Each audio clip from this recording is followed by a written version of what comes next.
Morning Juice. Boy, I tell you, I had two big-time old guy moments right there in the break there. Getting the names wrong.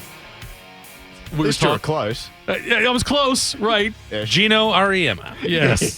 That's, gosh, I'm getting so damn old. Sneaks up on you. You know what? It snuck up on me a long time ago. So this game coming up now, and I've said all along, Austin, that I think that the way these first couple games have played out are just about ideal for Ryan Day and the Buckeyes. A close game against a quality opponent, and so it tested them there, and then a damn near perfect game against Grambling State when you could have, like, and I told Bobby this the other day. I think 70-0 is a lot different than 70-3. It's more than a 3-point difference because you got a shutout in this with your fourth stringers out there playing some significant minutes. But it feels like if Day could have scripted a perfect first 2 weeks, this would be it.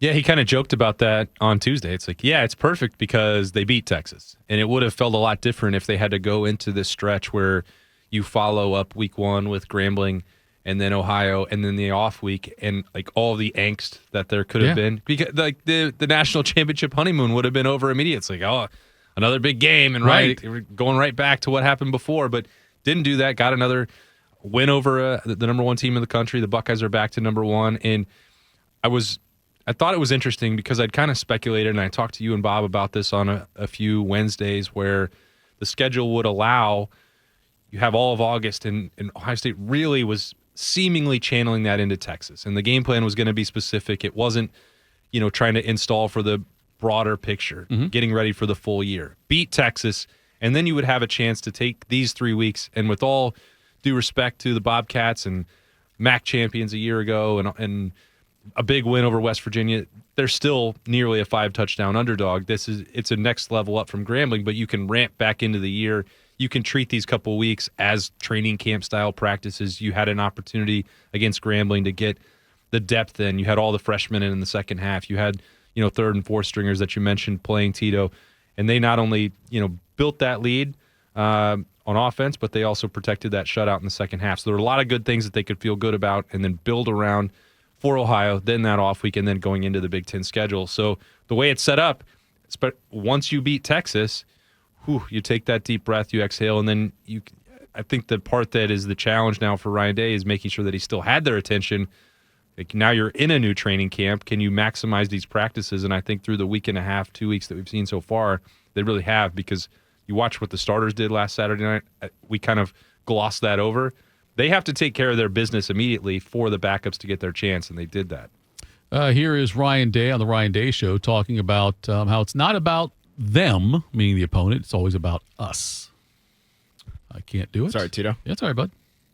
It doesn't matter who the opponent is. It's about us. And so, a lot of coaches talk about that, but we have to practice that. And so the way we practice and how fast we practice is going to be critically important about where we go this season, because everybody in the country wants what we want, and it's just, who's willing to do the work on a day-to-day basis. And that's kind of what you saw against Grambling State. Like he went into the mentality of, it's Grambling State, that's fine, but it's if we execute, we practice where we're supposed to practice, execute the way we're supposed to execute, whatever the result is doesn't matter. It should be good for us, but if it's not, and we've done everything we could and played a perfect game, quote-unquote perfect, then it's okay. Well, they're going to make mistakes. Yep. And they did. I think we talked about, I talked to Ryan Day immediately after the game. How do you balance out what's the coaching message when you have a situation like Julian Sayin had his first turnover? And you never want that to happen if you're Ryan Day or Julian Sayin or Brian Hartline or Billy Fessler. If it's going to happen, I think it's better in a situation like Grambling. You get past that. It's not going to cost you the game. It's not like you just accept that, as long as you can correct those and get those cleaned up moving forward. And I think they will. It's the same deal with if someone misses a tackle or Bo Jackson had the ball security issue. It gives you those coaching points, and you'd much rather do that in a win. And you're going to try and nitpick, I think, to find some of those things. That's, as the person who normally sits in the seat would say, the standard is the standard. And, that doesn't mean it has to be 70-0 or that every play has to be perfectly executed. But that when you have something that goes awry, doesn't go according to plan, you get that addressed immediately. You don't let that linger. You don't let it happen a second time, a third time. And that's been, I think the most impressive part about watching, the way Ohio State responded post Michigan last year in the playoff, but just the way that they're going through this season already, is you can see the things that are being emphasized. From 1 week to week 2, you say, if you're Ryan Day, we'll put more on Julian Sayin's plate. We want to expand the passing attack. We want that to be more explosive down the field. And then what happened? Yes, it's Grambling, but they went out and that they got what they emphasized. And I think that's this week going to happen for the run game. Austin, when I before the Texas week when that was going on, I said that what I was looking most forward to seeing was when Manning or Sayin either gets hit really hard the first time or makes a mistake, how they bounce back from that. And that's why I was curious to see what would happen with Sayin after that pick, because it was a bad interception down there in the end. Like in other games, that might be a very, very costly turnover, but he responded fine. I think that I think that's good for him to have to deal with that. And he's got adversity through 2 weeks. I mean, I know that might feel like an exaggeration to say that throwing an interception against Grambling is adversity, but he is learning this stuff for the first time. It can be easy for us to just say he beat Texas. He was a 5-star. Right. Ryan Day wanted this guy. Everyone in the country believed in him. It's going to be easy for him.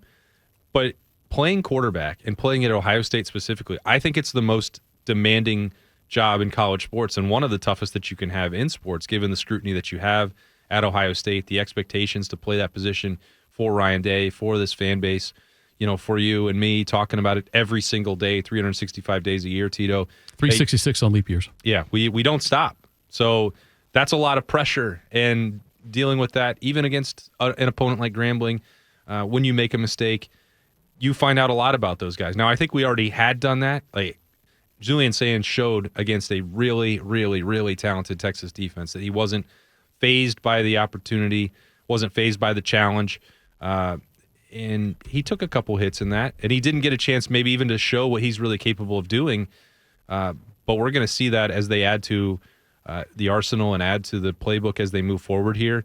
But I don't think that there's anything you could ask Julian Sayin to do at quarterback that he can't.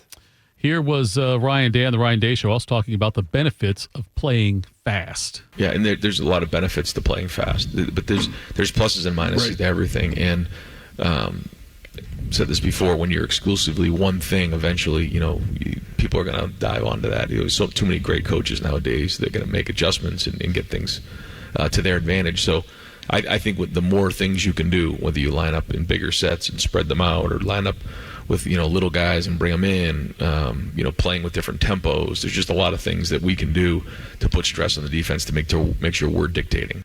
Yeah, he made sure earlier in the week also mentioned like the word weapon. Like it's a weapon. Sometimes you want to play fast, sometimes you don't want to play fast, and be able to have the ability to interchange between those is how you can weaponize your offense. Yeah, and I think Ohio State has everything in the arsenal that they could want. And I sort of think, Tito, that this game is not going to be the quick-hitting, deep shot-taking, passing attack version of Ohio State, and the no-huddle version maybe more specifically. I think they wanted to work through some of that, get Julian Sayin experience doing that, establishing the chemistry with Jeremiah Smith and Carnell Tate and Brandon Ennis, of course. But if last week was the emphasis on the passing attack, I do feel like tomorrow is going to be trying to find different answers, different success on the ground game to build that for the Big Ten slate. And I think that might mean more huddling in a slower tempo.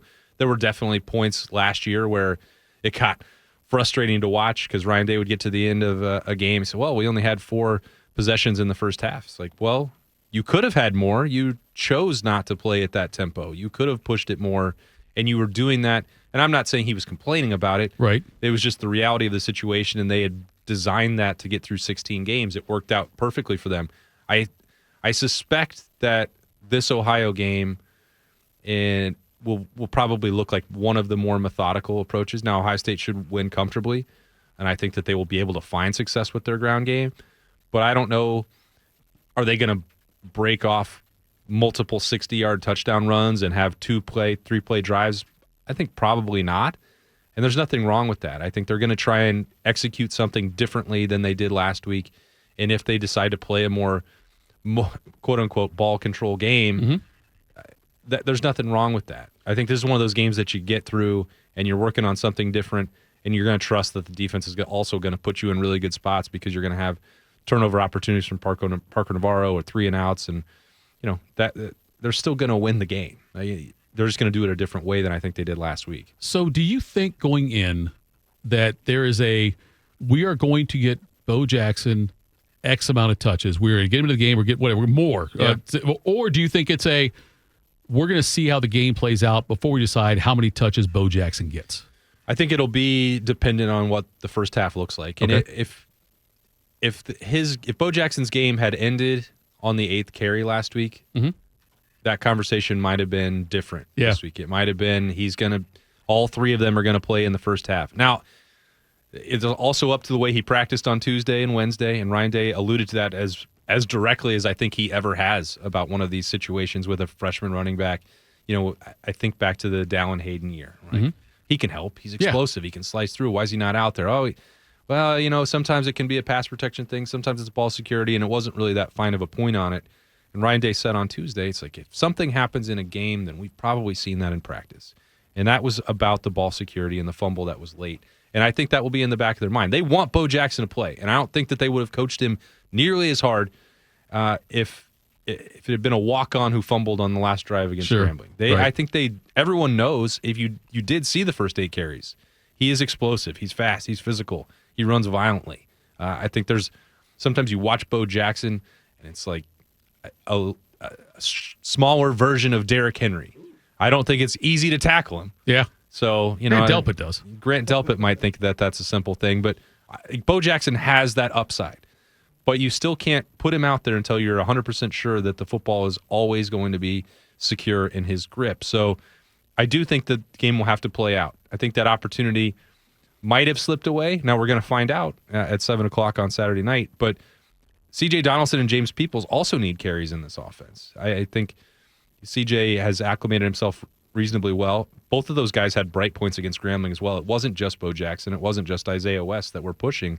I think the starters did some encouraging things as well, and they need that work too because they're at the top of that depth chart for a reason, and they're going to build into this Big Ten slate. They need some of that work before Bo Jackson gets in there, but we'll see what Carlos Lachlan decides to do. A little bit of fake news there. You said 7 o'clock Saturday night. Let's be honest. It'll be like 7:09 or something, right? When they finally kick that damn ball off. Don't tell me it's 7 o'clock. We're going to have an Peacock's actual kickoff. got to ring out a couple more ads. Yes, they absolutely do. Here's Ryan Day talking about the inexperienced guys getting some playing time.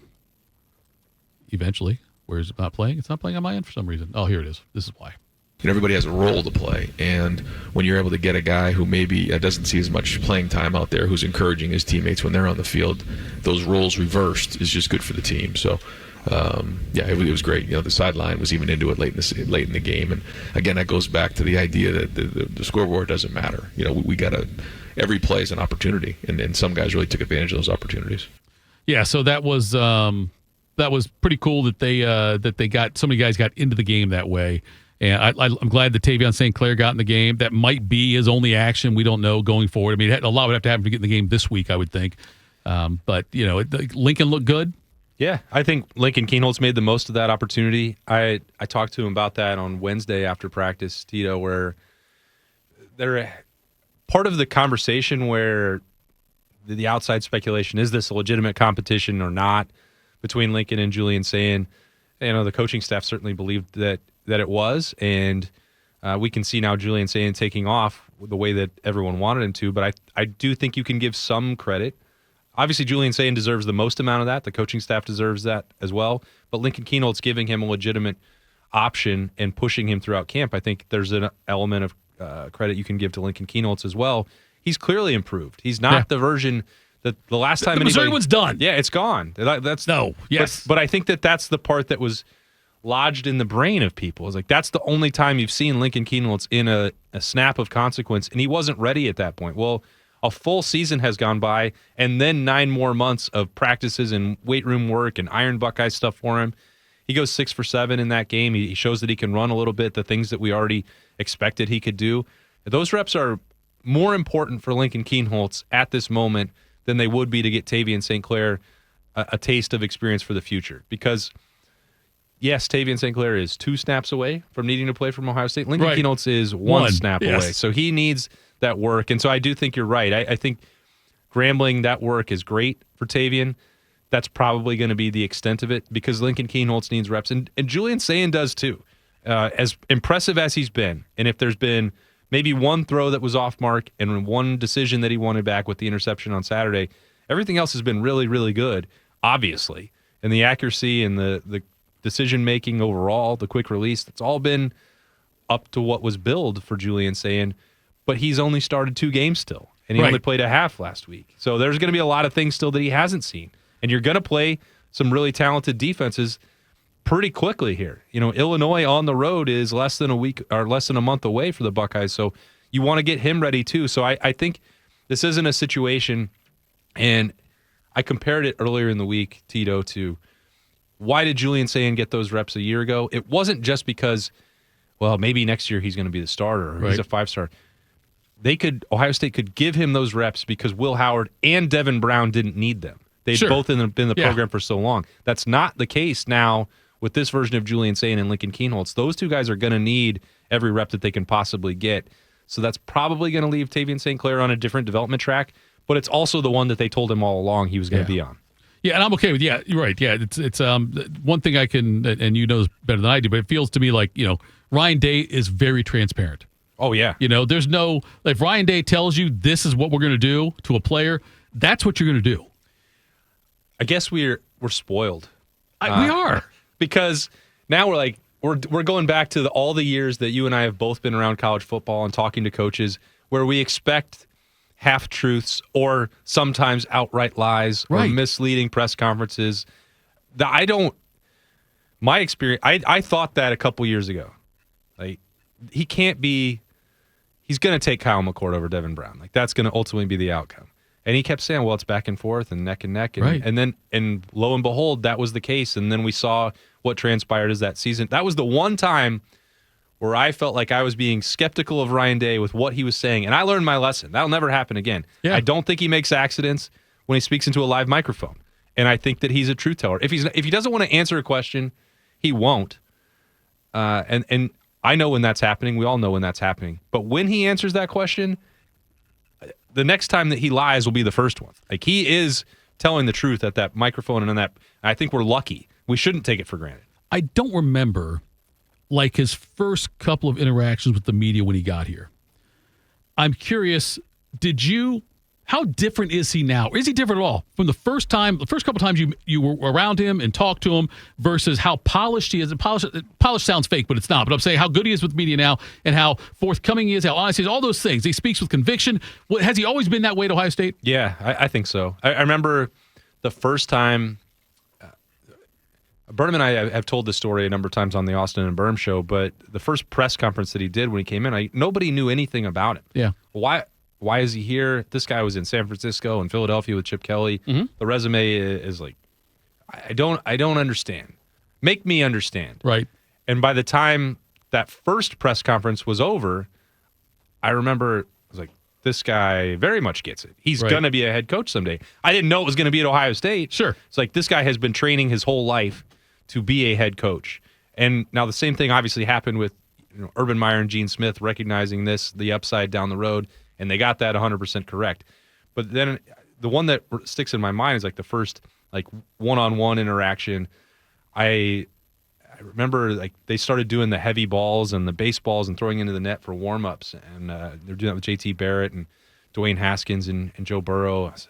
I was like, I asked Jerry, can I just go talk to Ryan Day, the quarterback's coach, Ryan Day, about why they're doing that? I don't understand. And spent 15 minutes. It's like, yeah, I'm happy to explain all this stuff to you, and this is why we do that, and everything's different, but we like this and that. And it's like, I am blown away by the way that he handles the media. I'm still appreciative of it now. Right. But the first few times you experience, is this going to last forever? Because it usually doesn't. Right. People get tired of dealing with those demands on their time, the questions that they get from us, the good ones, the bad ones, the off-the-wall ones. It gets old the more you have to do it week after week after week after week, and the scrutiny that you get. And he has not changed.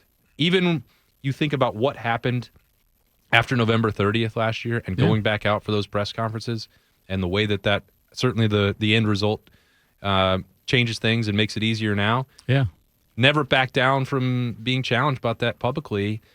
And that doesn't win you games. Right. But it does win you fans, I think. I liken it to I'm going to Vegas next with my buddies, and if you're sitting at a say $15 blackjack table, I'm gambling much differently with a different mindset if I've got $75 in chips than if I've got $500 in chips. And I think that Ryan Day this year is coaching with $500 in chips, whereas he might have been coached with 15. But even when he was down to the felt, he was still the same guy. Sure, right, yeah. We are very, very fortunate to have Ryan Day here and that coaching staff and what this team's doing right now.